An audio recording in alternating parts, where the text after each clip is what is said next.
Hi everyone, welcome to the final Knauss Brown Bag of the year. We're very pleased to have two speakers today. The first one is Brianna Elliott, who is a current Knauss Marine Policy Fellow at the State Department's Office of Marine Conservation, primarily focused on international fisheries issues. Before becoming a fellow, she worked at NMFS Office of Protected Resources, working on Marine Mammal Protection Act authorizations. She received her master's in coastal management from Duke University in 2017, where she also focused on protected species policy related to fisheries and ocean noise. Brianna, I'm so excited for your talk.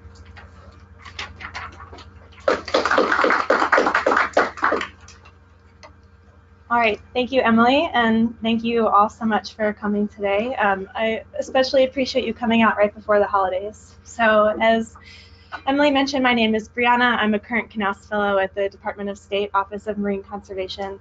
And for my brown bag today, I am not going to be talking about my master's work, as I understand many Knauss Fellows do, but instead I'm going to be talking about an issue that my host office works on. This is the Agreement on the International Dolphin Conservation Program. And I'm specifically going to approach this as a case study in international negotiations on bycatch reduction. And part of the reason why I wanted to talk about this was because at some recent international fisheries meetings, countries have been unable to reach consensus on proposals to reduce marine mammal bycatch. Various countries have blocked measures, and it's been a little bit frustrating to see. So I've been doing some deep thinking, trying to figure out why that's the case, and also wondering how on earth countries were able to reach agreement on something like this 30 years ago. So going to be exploring that a bit today. And before jumping in, I just wanted to point out, so this issue is closer to our everyday lives than some of us may realize. So I'm not sure, did anybody see this article in the Washington Post earlier this month when millennials were essentially accused of kind of killing the canned tuna industry? There were a few reasons proposed as to why that is. One being that millennials are increasingly minimalistic and don't want can openers. It was also mentioned that it's because canned tuna can be gross. But the Washington Post and also a Wall Street Journal article did actually mention the Tuna-Dolphin issue that I'll be mentioning today, and I thought that was exciting to kind of see that in the Washington Post. And then this is just a photo of some canned tuna that we see on all of our grocery shelves. Brief overview of where we'll be going today. So first, I'm just going to talk a little bit about the history of the issue at hand. Secondly, move into the agreement that was reached to solve this issue about dolphin bycatch and tuna fishery. Talk about what makes this unique, and then also touch a little bit on the role of diplomacy in marine conservation. Okay, so just to start out, I'm going to be doing a little bit of some scene setting in terms of the governance and political structure that dictates this issue. So I need to find, hopefully I'm not about to, okay. So the fishery I'm going to be talking about operates in what's called the Inter-American Tropical Tuna Commission Convention area. It's this area in the Eastern Pacific that stretches roughly from 40 degrees north to 40 degrees south. West, kind of just east of Hawaii. And the AIDCP is one of several tuna RFMOs that govern tuna fisheries throughout the world's oceans. And the AIDCP is the governance structure that dictates the agreement that we'll be talking about today. And there are several tuna fisheries that operate within the structure of this RFMO. It's primarily the US and several Latin American countries fishing within this RFMO and within the area. Specifically, we'll be talking about a purse seine fishery. The US started fishing in this fishery in roughly 1959, and we originally dominated the fishery, but over time, our vessels have increasingly moved further west in the Pacific and moved out of the fishery, and the international fleet now dominates the fishery. A little bit more about the marine environment and kind of the species that we're talking about here. So again, this is a purse seine fishery, fishing for yellowfin tuna, again in this eastern region of the Pacific Ocean. It's also habitat to spotted, spinner, and common dolphins, but it's mostly spotted dolphins that are caught in this fishery. Tuna and dolphins are historically caught together in this fishery, so tuna and dolphins have a close behavioral association. It's not fully understood why. There are a variety of factors that scientists think are at hand. One is predator avoidance, similar preferred prey, and then particularly in the Eastern Pacific Ocean, there's a minimum level at the surface of oxygen availability, so this behavioral association is particularly close in this specific area. So purse seining can be done in a few ways. That's essentially setting a net in the ocean and encircling a school of fish.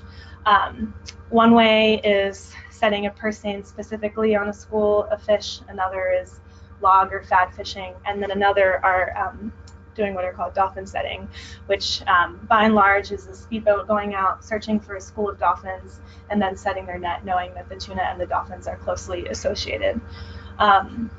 So in this purse seine fishery in the Eastern Pacific Ocean, it's estimated that 6 million dolphins were killed as part of this fishery from roughly 1959 to 1976. And as you can imagine, this led to a huge public outcry throughout the mid to late 20th century. So in response to this issue, there were kind of two tracks of both a domestic response and then a bit later on an international response. So before jumping into the international kind of negotiation side of things, just to briefly touch on what was done domestically. So the bycatch, dolphin bycatch in the yellowfin tuna fishery is one thing that led to adoption of the Marine Mammal Protection Act in 1972. And with the passage of the MMPA, there was essentially a moratorium on dolphin bycatch in this fishery. Takes of dolphins had to be essentially in significant levels and close to zero dolphins. Following the passage of the MMPA, there were several amendments over time that helped to reduce this bycatch. This included things like the amendments listed here that prohibited nighttime fishing, as bycatch was higher rates at night, certain things like certain back down procedures, the way that the net had to be configured and boats had to maneuver. And then they also called for imports on tuna that were catching dolphins at higher rates than the US was allowing, or in international fleets that were not following these provisions. Next, in 1990, came what was called the Dolphin Protection Consumer Information Act, which essentially established this dolphin safe tuna label that closely resembles what many of us see today on canned tuna, and then it also established a few other things to kind of continue to reduce bycatch. There were continued embargoes throughout this time, and then in the 90s these continued to be strengthened, essentially banning the sale, transport, anything related to dolphin or tuna caught with dolphins in this fishery, including intermediary processing nations as well, such as the EU, and then finally reached this 1997 agreement, or this act, which I'll come back to in a little bit, which is kind of key. So again, kind of a very, very brief summary of what the US has been doing, but in no way nearly touches the scale of what we've done. So then internationally, so by 1992, again, we had embargoes. We're starting to see regulatory action in the US on this. And parties to the ITTC that were fishing in this area came to an agreement on what's called the La Jolla Agreement. This is a non-binding agreement that was negotiated in La Jolla, hence where it gets its name. And this essentially was an international movement to try to reduce dolphin bycatch in this fishery, and it established an international dolphin conservation program within the framework of ITTC, established what are called dolphin mortality limits. So for the whole fishery, fleets could only capture a certain number of dolphins per year. This is a combined number for all stocks. It required an observer program and several other measures. Despite this, embargoes on tuna imports from the fishery continued, and certain Latin American countries were not happy with us that we were still placing these embargoes despite additional conservation measures that they were undertaking. Then in 1995, the parties regathered and came to what's called the Panama Agreement, which essentially is a political agreement that, with a negotiated outcome, that essentially said that the United States would change the definition for its dolphin safe certification related to encirclement of dolphins if parties would come to an agreement on a binding conservation agreement. I hope I have not completely lost everyone with this, but and then based on that, that kind of paved the way for this 1997 act that's mentioned here, which was an attempt to kind of amend the dolphin safe certification label that I just mentioned. And then after that, in 1999, kind of came the poster child and the case study of what I'm ultimately getting at, which is the agreement on the International Dolphin Conservation Program, AIDCP. And AIDCP differs from La Jolla and Panama in a few ways, but one of the main things is that this is now a legally binding agreement, unlike the other two, and parties that signed on had to agree to these rules. So what does AIDCP do? Again, key that it's legally binding. It has three main objectives. One is to reduce incidental dolphin mortalities to levels close to zero, while also maintaining the yellowfin tuna fishery at sustainable levels and seeking ecologically sound ways to catch tuna without continuing to harm dolphins. It's been ratified now by a number of countries, and it did a few things like further refine the dolphin mortality limit. So it essentially broke down dolphin mortality limits by stock. It assigned DMLs to vessels based on vessel size and number of vessels by flag state and a few other things. And this agreement is still in place today. And so with AIDCP, dolphin mortalities have been significantly reduced from the levels that we saw earlier in the 20th century. Bycatch levels are essentially at 99% less than what they once were in the 20th century, which is a good thing. The AIDCP parties meet at least biannually to review dolphin mortality limits, discuss compliance issues, and that sort of thing. So the agreement very much still lives on and applies to countries that ratified AIDCP, but it has certainly been a controversy in its near 30 years of inception. So it's essentially been tied to World Trade Organization disputes since the early 90s, and one of which was actually decided on last Friday. So again, this issue, even though this agreement is 30 years old, it's still being played out like literally today.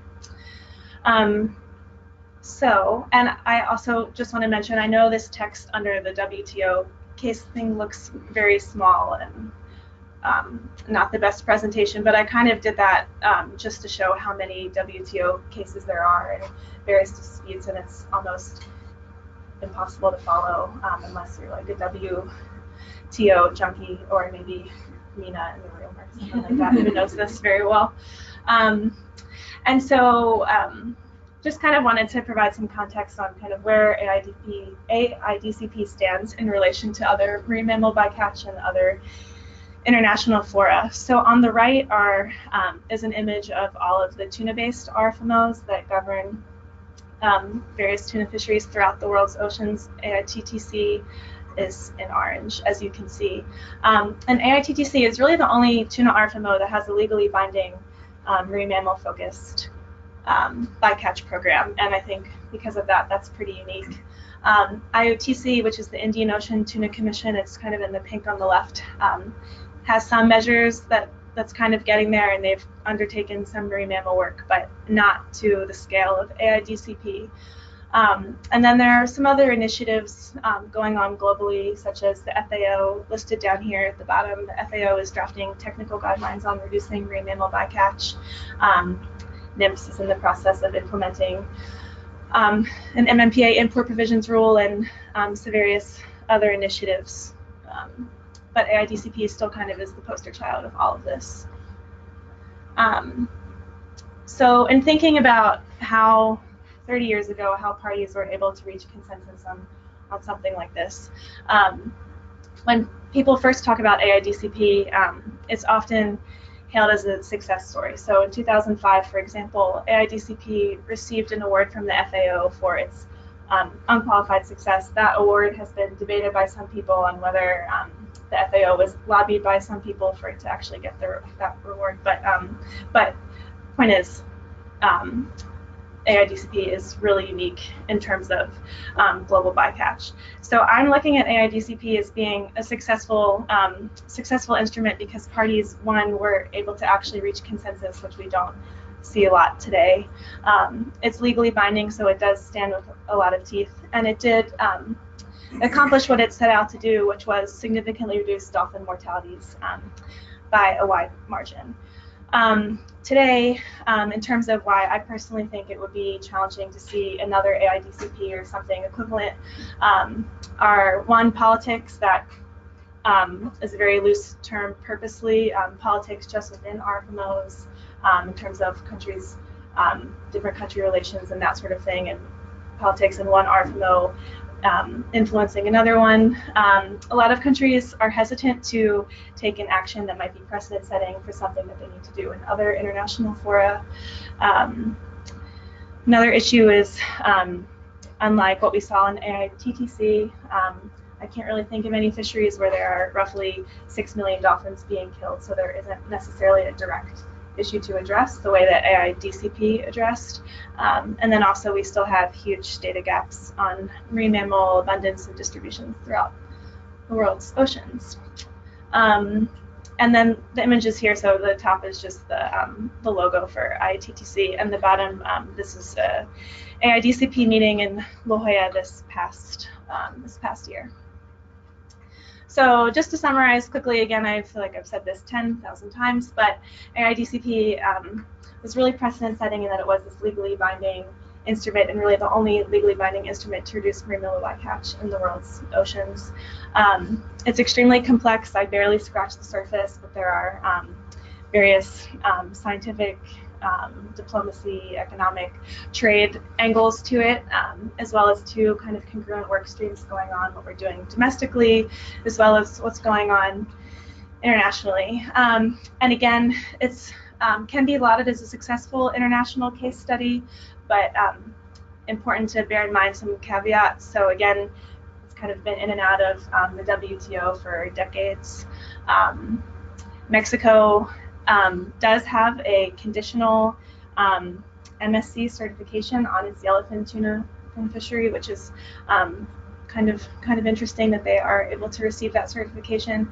And another issue is that despite the reductions in bycatch, the three main species caught in this fishery have not actually recovered to the levels that they once were before the mid-20th century. So, and that scientists don't really fully understand why. It might be that their populations were decimated to a certain level. It might be that they're shifting habitat in terms of other prey, but the stocks definitely are not at the levels that we used to see.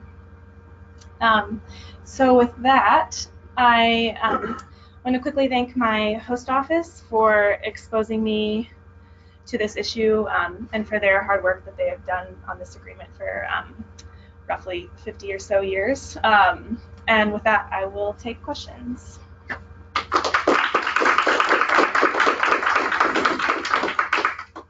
in the room have questions? I'm just curious, so in terms of like the dolphin safe labeling and stuff, is that something that countries also, is that only in the US that's being done?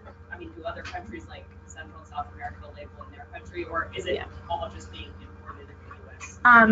That's a good question. So do you need me to repeat that question? Okay, so the question was about with the dolphin safe label, and I hope I'm getting this right, if it applies to all countries implementing that or just the dolphin safe label in the US? Well, yeah, it sounds like kind of the demand or recognition in other countries that they like them as well, their consumers. They do, and I might actually phone a friend in the audience to answer some of this, if that's okay.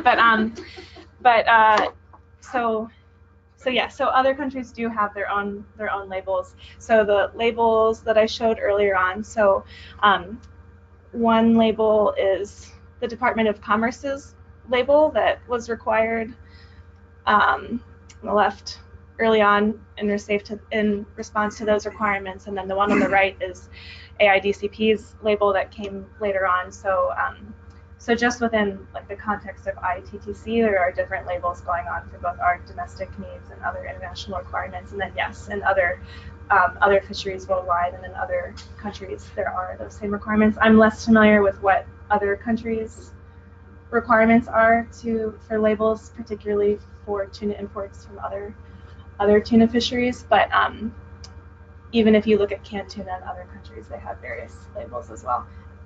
Nina, would you like to add anything? Can I call on you? Sure. Yeah, the dolphin safe label is predominantly a U.S. issue. After the agreement on the International Dolphin Conservation Program was established, the tracking procedures came later for that under that agreement, and those tracking procedures are for the AIDCP and in hopes that they could get their product into the United States. We recognize our own requirements, so they can label their tuna as dolphin friendly and all these other things.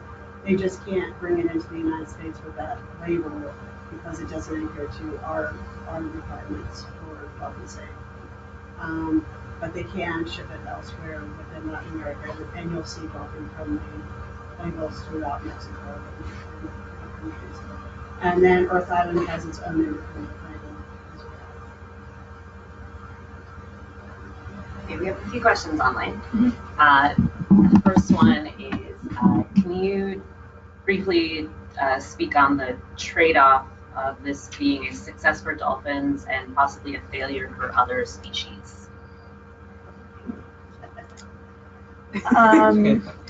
Just rereading this. Yeah. That's a great question, and to be completely honest, I don't really know the answer to that at all. I've mostly approached this from a dolphin-focused issue, but I do know there are some concerns related to sea turtles in this fishery, as well as the bycatch of juvenile tuna, but I actually do not know the implications on other tuna fisheries. If anyone else in the audience does, I welcome you to chime in. Anyone? Yeah. Okay, we'll move on. A question about your graphic starting in the mid-'80s. Why did you not look back further into the 70s where there was more of a drop according to Greg Rose? That's a good question, and it really was just because I pulled the graphic, to be completely honest, from the IATTC website, and that is what was on there.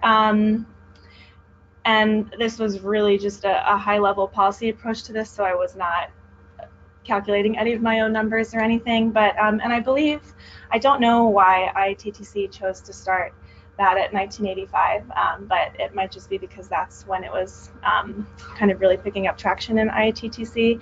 But that's a good question, and that had that figure started in an earlier year, it would be a much more drastic decline. But yeah, really just because that was what came from the website. And let's.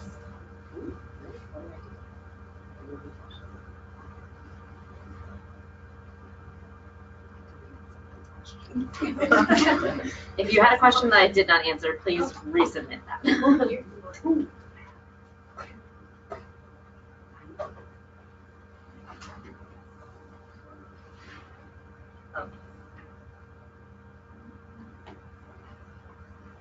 Can you expand a little more on the WTO's role on either helping to enforce a binding agreement or preventing one from coming out? Can you repeat that question, please? Okay. Could you expand a little more on the WTO's role in either helping enforce a binding agreement or preventing one from coming about? Can you repeat that? Yeah, so the question was, can you speak to the WTO's role in enforcing a binding agreement or preventing one from coming out? And that is also a very good question. I would say that in terms of the WTO helping to enforce a binding agreement, it kind of depends. I would say it hasn't really helped enforce the binding agreement, mostly because largely what the WTO cases have centered around are Mexico having some discrepancies with U.S. labeling laws by and large, and it's been a little bit separate, I'd say, from AIDCP.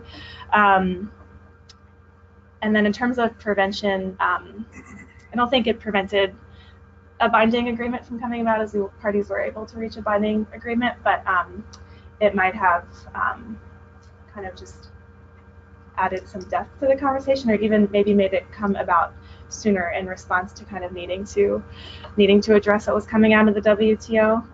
Nina, do you want to add anything if you were involved during this time? Yeah, I mean, a lot of the reason for the Panama Declaration was because of the embargoes, and that spurred, and also the whole dolphin safe label movement spurred this idea of let's go to the La Jolla Agreement, and then let's improve the La Jolla Agreement with the Panama Declaration. But we were still kind of fighting in the early 90s the whole unilateral approach that the U.S. took under the Marine Mammal Protection Act and the WTO. The WTO is all about the dolphin safe label and not the international agreement. And so what has happened is we've spent decades now, Mexico and the United States, fighting this in the WTO, probably to the tune of millions and millions of dollars, which could have gone to answering the questions of, are the stocks recovering? And it really kind of had a chilling effect in the AIDCP, because countries kind of just went along with the agreement and didn't really take strong measures to improve it because they were angry about the WTO lawsuits. So we could have made more progress.